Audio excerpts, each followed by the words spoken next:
सारथी। खबरों का, लेकिन उससे पहले नजर डालते हैं इस वक्त की हेडलाइंस पर। काशीपुर के किसान की आत्महत्या मामला, सीएम धामी बोले किसी भी दोषी को बख्शा नहीं जाएगा। वैदिक परंपराओं के अनुसार आज मकर संक्रांति पर श्रद्धालुओं के लिए खुले आदि बद्री मंदिर के कपाट। चमोली में 5 दिन से धधक रही फूलों की घाटी का जंगल, अब आसमानी मदद की आस, प्रशासन ने वायुसेना से मांगी मदद।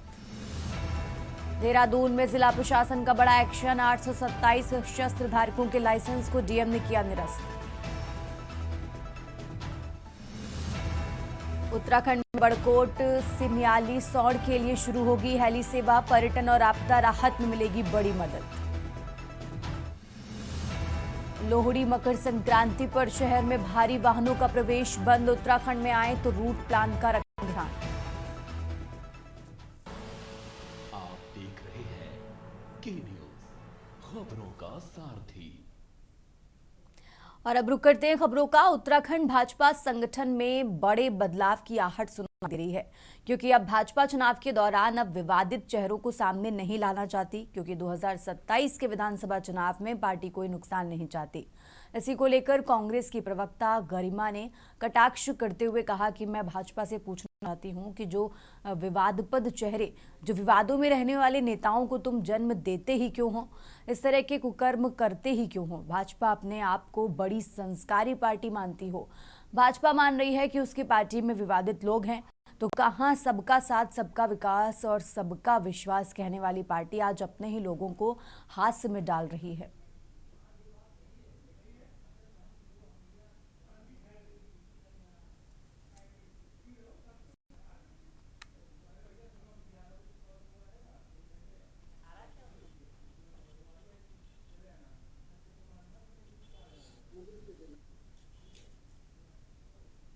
तो मैं तो भाजपा से पूछना चाहती हूँ, जो विवादास्पद चेहरे या विवादों में रहने वाले नेताओं को तुम जन्म दो, इस तरह के कुकृत्य करते क्यों? बड़ा संस्कारी पार्टी अपने को कहते हो, यानी कि भाजपा मान रही है ना इस बात को कि उसकी पार्टी में विवादास्पद लोग हैं।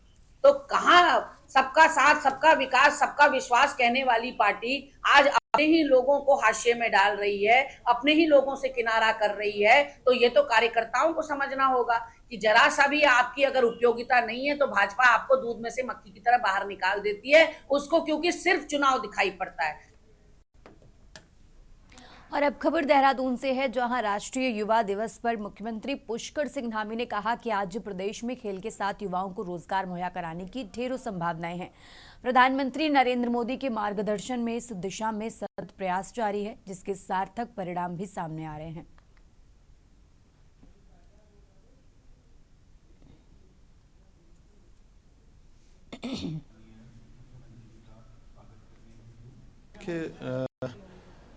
मैं सबसे पहले तो राष्ट्रीय युवा दिवस के अवसर पर सभी युवाओं को, सभी खिलाड़ियों को, सबको मैं बहुत बधाई देता हूं और स्वामी विवेकानंद जी की जयंती पर उनको नमन करता हूं। उनकी प्रेरणा से आज प्रधानमंत्री श्री नरेंद्र मोदी जी के नेतृत्व में युवाओं को आगे बढ़ाने के लिए अनेक काम हो रहे हैं, चाहे वो खिलाड़ियों के क्षेत्र में हो, चाहे वो स्किल डेवलपमेंट के क्षेत्र में हो। अनेक योजनाओं को धरातल पर उतारा जा रहा है, चाहे वो प्रशिक्षण कौशल के कार्यक्रम हो।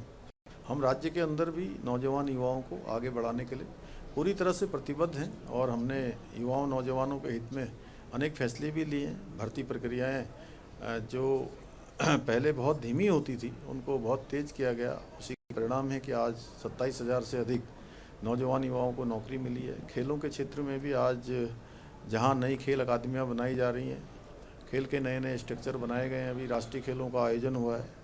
आज उत्तराखंड हमारा पूरी तरह से केवल राष्ट्रीय ही नहीं बल्कि अंतर्राष्ट्रीय स्तर की प्रतियोगिताओं के आयोजन के लिए भी पूरी तरह से तैयार है। हमारी प्राथमिकता है कि हमारे नौजवान युवा हर क्षेत्र में आगे आएँ और उनके लिए सरकार उनके साथ खड़ी है। सर, हरिद्वार के और अब खबर नैनीताल से है, जहां सुबह शाम पड़ रही कड़ाके की ठंड को देखते हुए जमीयत उल आम हिंद कमेटी द्वारा नैनीताल की जामा मस्जिद में जरूरतमंदों को रजाइयां वितरित की गई हैं, ताकि ठंड के मौसम में असहाय लोगों को ठंड से राहत मिल सके।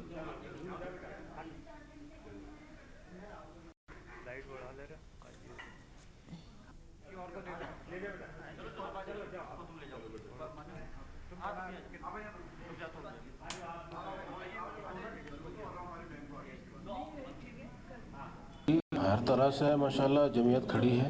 जमीयत उलमा हिंद मुल्क के कोने कोने में माशाल्लाह यूनिट बनी हुई है, हर ज़िले में, हर सूबे में और हर कस्बे में है। और माशाल्लाह सब लोगों की गुरबा, यतीम, मिस्कीन, जो ज़रूरतमंद लोग हैं उनकी डिटेल भी है पास में। और जैसे भी उनके ताउन की ज़रूरत पड़ती है, सर्दी के मौसम में लिहाफों का तकसीम करना, इसी तरह से कहीं मुल्क के किसी हिस्से में कोई आपदा आ जाए, सैलाब आ जाता है, तो वहाँ पर बहुत तादाद सैलाब ज़्यादा लोगों की होती है जो बड़ी परेशानी में होती है। तो वहाँ भी पेश पेश रहना और उनका जिस तरह से भी राशन से, खान पीन से, रहन सहन से या मकान तामीर कराने।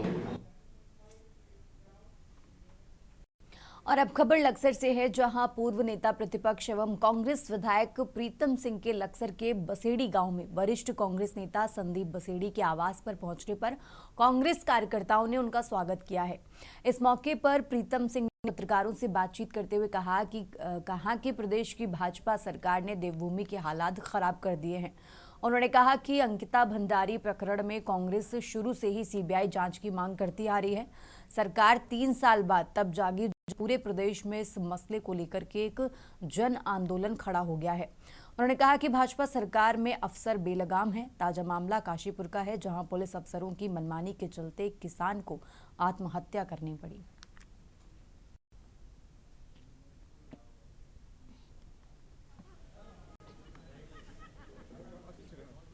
कि प्रदेश में भारतीय जनता पार्टी की सरकार 2017 से विद्यमान है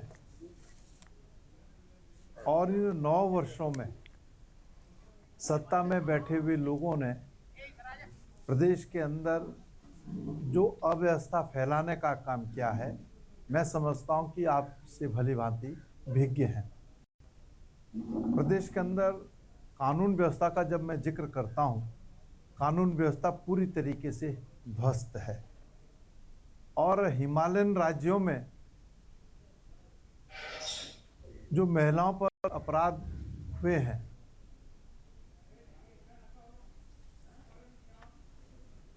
और अब खबर कालाढूंगी से है, जहां खेल एवं सांस्कृतिक चकलुवा समिति के तत्वाधान में रामलीला मैदान में आयोजित पंचम उत्तरायणी कौतिक महोत्सव में स्थानीय छात्राओं का नृत्य डांस प्रतियोगिता में एक से बढ़कर एक प्रस्तुति देकर कुमाऊनी गढ़वाली संस्कृति की झलक दिखाई।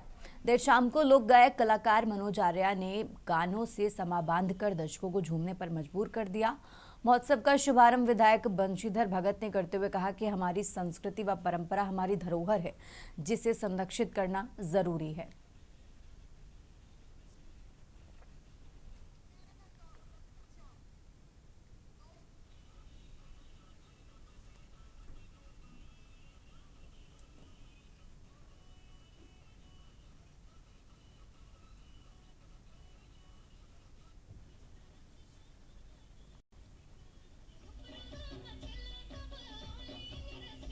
आपके चैनल के माध्यम से उत्तरायणी और विभूति पर्व की बहुत ढेर सारी पूरे क्षेत्रवासियों को, पूरे प्रदेशवासियों को शुभकामनाएं देता हूँ। पिछले 5 वर्षों से खेल एवं सांस्कृतिक समिति, जो कि हमारी रजिस्टर्ड समिति है, पिछले 5 वर्षों से उत्तरायणी कौतिक महोत्सव का आयोजन करती आई है और भविष्य में भी इसी प्रकार आयोजन करती रहेगी। इसका मुख्य कारण ये रहता है कि हमारा कुमाऊं का लोक पर्व है विभूति त्योहार, उसके उपलक्ष्य में हर साल मनाते हैं। यहाँ पर मंच सजा है, लोक गायक हमारे बीच में पहुँचते हैं, सुंदर प्रस्तुतियाँ देते हैं, मनोरंजन होता है। त्यौहार को हर्षोल्लास के साथ मनाते हैं।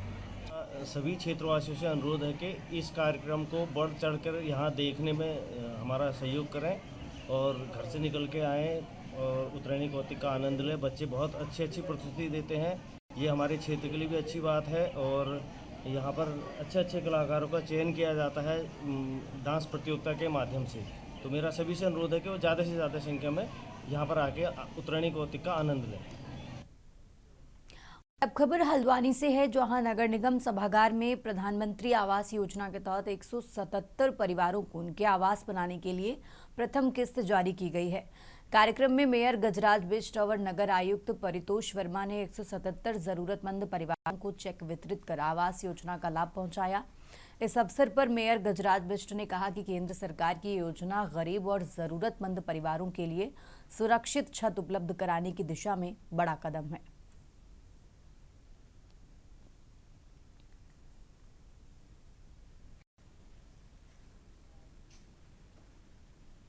मंत्री आवासीय योजना शहरी टू जो सेकंड जो प्रारंभ हुई है, उसके तहत आज हल्द्वानी निगम में निवास करने वाले 177 लोगों को जो उनका पास हुआ है उनको हम प्रमाण पत्र भी दे रहे हैं। उनको पहली किस्त भी आज हम यहाँ से जारी कर रहे हैं। माननीय मोदी जी का सपना था 2014 से ही, यदि आप देखेंगे तो 2014 को जो उनका पहला भाषण था, माननीय मोदी जी ने उसी भाषण में कहा था कि मैं प्रत्येक गरीब परिवार के घर में शौचालय देखना चाहता हूं। और अब खबर नैनीताल से है, जहां नैनीताल के समीपवर्ती गांव गौरी खेत के ग्रामीण रोजमर्रा की जरूरतों को पूरा करने के लिए सड़क के अभाव में पथरीले रास्तों से पैदल कई किलोमीटर आने जाने को मजबूर हैं। नैनीताल से 4 किलोमीटर दूर पखडंडी के रास्ते पैदल ही गौरी खेत गांव पहुंचा जा रहा है। मोटर मार्ग नहीं होने के कारण इन गांवों के लोगों को पखडंडी मार्ग से ही पैदल आवाजाही करनी पड़ती है। ये तब और भी ज़्यादा मुश्किल हो जाता है जब बीमार बुजुर्ग या गर्भवती महिलाओं को अस्पताल ले जाना होता है, छोटे बच्चों को स्कूल जाना होता है, फल सब्जी दूध आदि को समय से मंडी पहुंचाना होता है।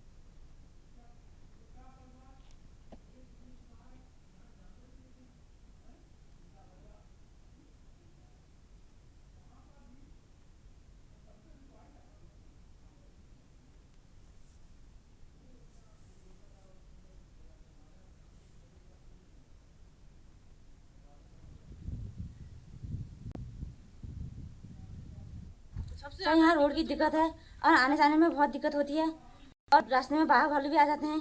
कभी रास्ता टूट जाता है बरसात के टाइम में और बुजुर्गों को भी परेशानी होती है, डोरी में ले जाना पड़ता है सर। और मजदूरी भी कभी ढुलाई के लिए मजदूरी देना पड़ता है 800-900। ये रोड नहीं है जिससे बहुत परेशानी होती है लोगों को और पलायन कर रहे हैं लोग यहाँ बहुत ज़्यादा। और लोग जो मरीज हैं उसके लिए भी बहुत दिक्कतें आती है। बाघ आग यहाँ बहुत दिखते हैं जिससे बच्चों को डर रहता है। उनके मम्मी पापा उनको छोड़ने आते हैं, ले जाने के लिए आते हैं, जिससे बच्चों को बहुत डर लगे रहता है। अगर जी रहे हैं सर, ये क्या करें आप, मुश्किल से ही जी रहे हैं। अब कोई सामान भी लाता है इतना ढोलान पड़ता है।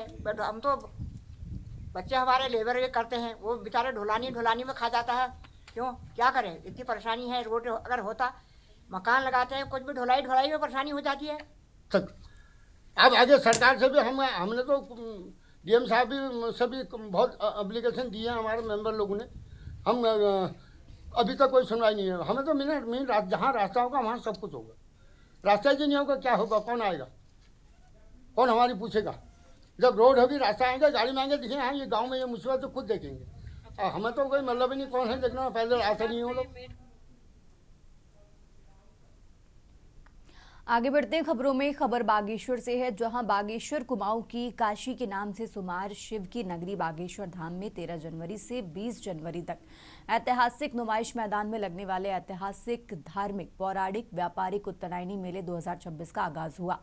उत्तरायणी मेले के लिए बागेश्वर शहर व बागनाथ नगरी रंग बिरंगी लड़ियों से सज चुकी है। मुख्य जिला प्रभारी मंत्री कैबिनेट मंत्री सौरभ बहुगुणा ने ऐतिहासिक धार्मिक पौराणिक उत्तरायणी मेले का विधिवत शुभारंभ किया है। उसके बाद उनके द्वारा नुमाइश मैदान में लगे विभिन्न सरकारी स्टॉलों का निरीक्षण किया गया।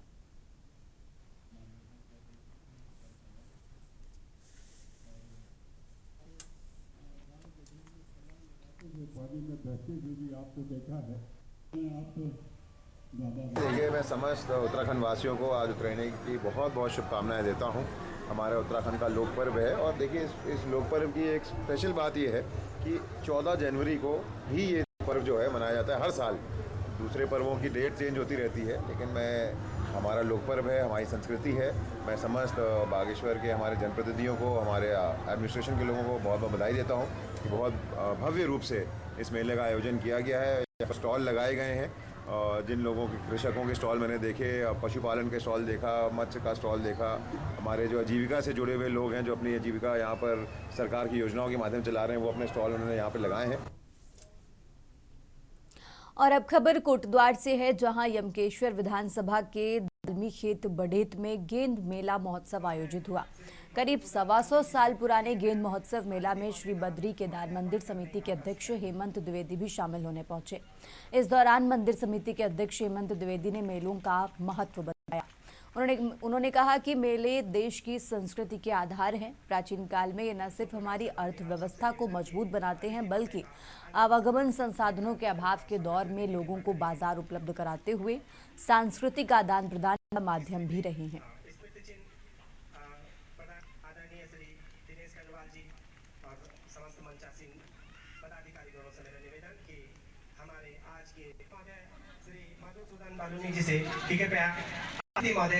माल्यार्पण करने का कष्ट करें। देखिए, मैं समझता हूँ कि शायद उत्तराखंड में विशेष रूप से जो हमारा पर्वतीय अंचल है, में मेलों को बहुत बड़ा महत्व है।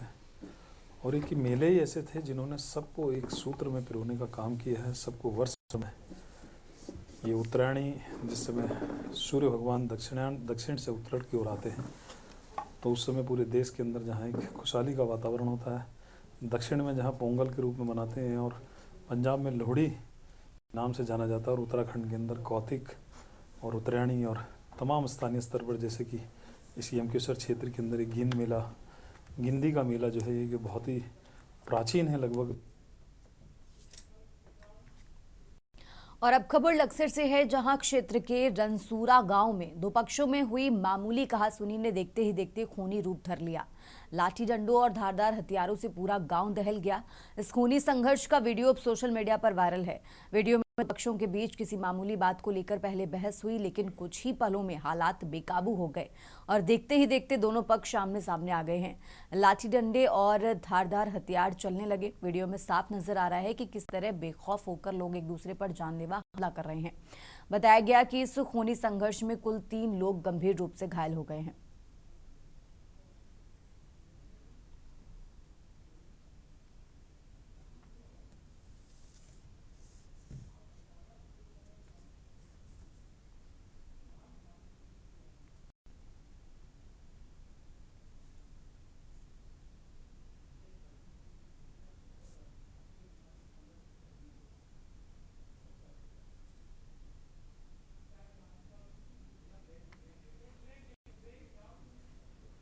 फिलहाल यहाँ रुकते हैं एक छोटे से ब्रेक के लिए। ब्रेक से वापस आ चुके हैं, रुक करते हैं खबरों का। केदारनाथ हाईवे को जोड़ने वाले जवाड़ी बाईपास में अलकनंदा नदी किनारे फंसे गौवंश का गौरक्षा विभाग की टीम ने रेस्क्यू किया। टीम ने किसी तरह बिना संसाधनों के 150 मीटर नीचे गहरी खाई में उतरकर निराश्रित नंदी को सड़क मार्ग तक पहुंचाया। टीम के सराहनीय काम की चारों ओर प्रशंसा हो रही है। रुद्रप्रयाग शहर से सटे ग्रामीण इलाकों के लोग अपने मवेशियों का उपयोग करने के बाद उन्हें मरने के लिए सड़कों में छोड़ रहे हैं, जबकि कुछ ऐसे असामाजिक लोग भी हैं जो इन मवेशियों को पहाड़ी से धकेलकर नदी में फेंक रहे हैं, जिससे इनकी मौत हो गई है। इसके अलावा ऐसे भी मामले आ रहे हैं कि ग्रामीण इलाकों में मवेशियों को जंगलों में बांधा जा रहा है, जिससे जंगली जानवर इन मवेशियों का शिकार कर सकते हैं।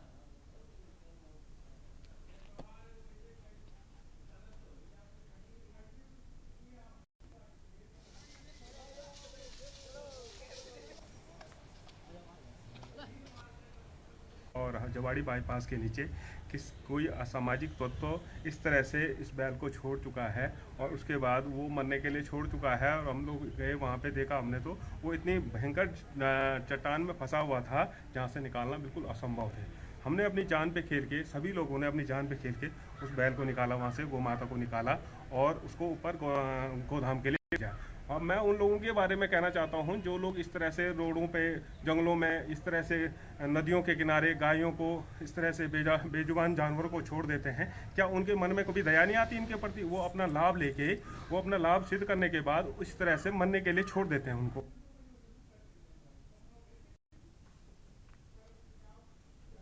और अब खबर हरिद्वार से है, जहां धर्मनगरी हरिद्वार में हर की पौड़ी और ब्रह्मकुंड क्षेत्र को लेकर चल रही गैर हिंदुओं के प्रवेश प्रतिबंध की मांग के बीच एक नया विवाद सामने आया है। गंगा सभा और संत समाज की ओर से उठ रही सख्ती के मांग के बीच हर की पौड़ी क्षेत्र में शेख की वेशभूषा में घूमते 2 युवकों का वीडियो सोशल मीडिया पर तेजी से वायरल हो रहा है।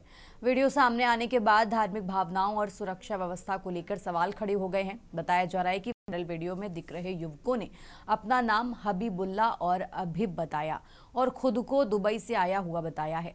युवकों का दावा है कि वो हिंदुस्तान में कहीं भी घूम सकते हैं। हालांकि इस पूरे घटनाक्रम के बाद प्रशासन और पुलिस स्तर पर जांच शुरू कर दी गई है कि ये युवक कहां से आए हैं, किस उद्देश्य से आए हैं।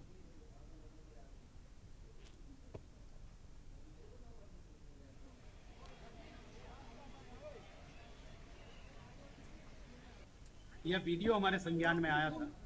जिस समय हमें सूचना लगी हम लोग वहां पहुंचे, इतनी देर में ये लोग निकल चुके थे और पुलिस को उसकी हरकी-पौड़ी चौकी को इसकी इत्तला दे दी गई थी और उन्होंने भी अपनी जो पुलिस थी वो सब दौड़ा दी और उनको ट्रेस करने के लिए निकल पड़े हैं।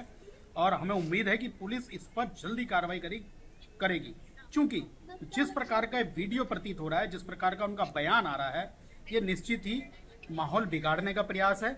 कुछ यूट्यूबर्स या जिस भी प्रकार के ये सोशल मीडिया के लोग होंगे, ये केवल माहौल बिगाड़ने का प्रयास है और इसी बात की चिंता हमारे अध्यक्ष ने की थी। और अब खबर बागेश्वर से है, जहां कुमाऊं की काशी के नाम से शुमार बागनाथ नगरी बागेश्वर में ऐतिहासिक नुमाइश मैदान में लगने वाले ऐतिहासिक धार्मिक पौराणिक व्याप उत्तरायणी मेले का आगाज हुआ है। उत्तरायणी मेले के लिए बागेश्वर शहर व बागनाथ नगरी रंग बिरंगी लड़ियों से सज चुकी है। ऐतिहासिक महत्व की प्राचीन उत्तरायणी मेले की संस्कृति झांकियों मेलों की शुरुआत तहसील परिसर से नगर भ्रमण नुमाइश खेत मैदान तक भव्य झांकी निकाली गई हैं, जो कि शहर के विभिन्न मार्गों से होते हुए मेला स्थल ऐतिहासिक नुमाइश ग्राउंड में समाप्त हुई। झांकी में कुमाऊनी ढोल, पिथौरागढ़, मदकोट का पारंपरिक ढोल, दानपुर पहाड़ी संस्कृति और विभिन्न स्कूलों की सांस्कृतिक टीमों द्वारा झांकी के दौरान विभिन्न कार्यक्रम प्रस्तुत किए गए।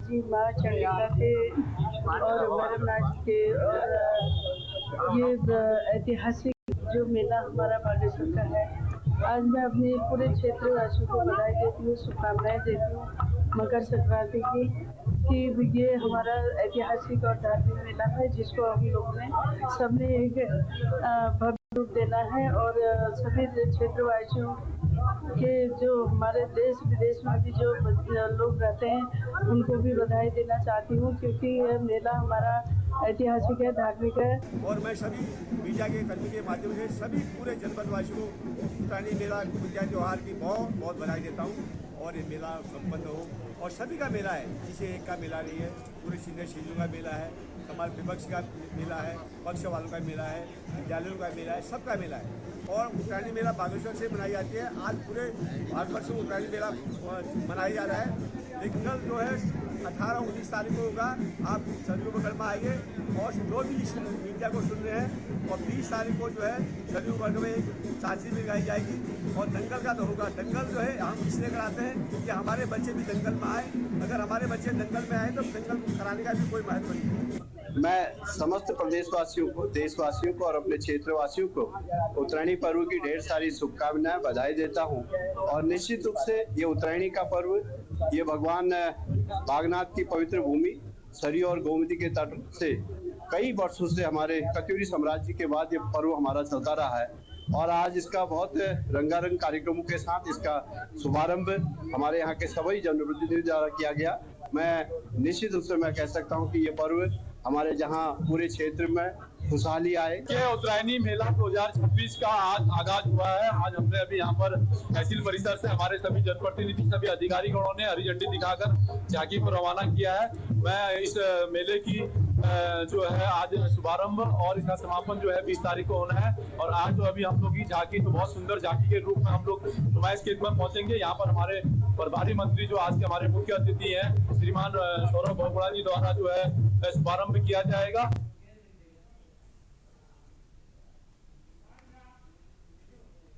उत्तराखंड की खबरों में फिलहाल इतना ही। आप देखते रहिए के न्यूज़ इंडिया।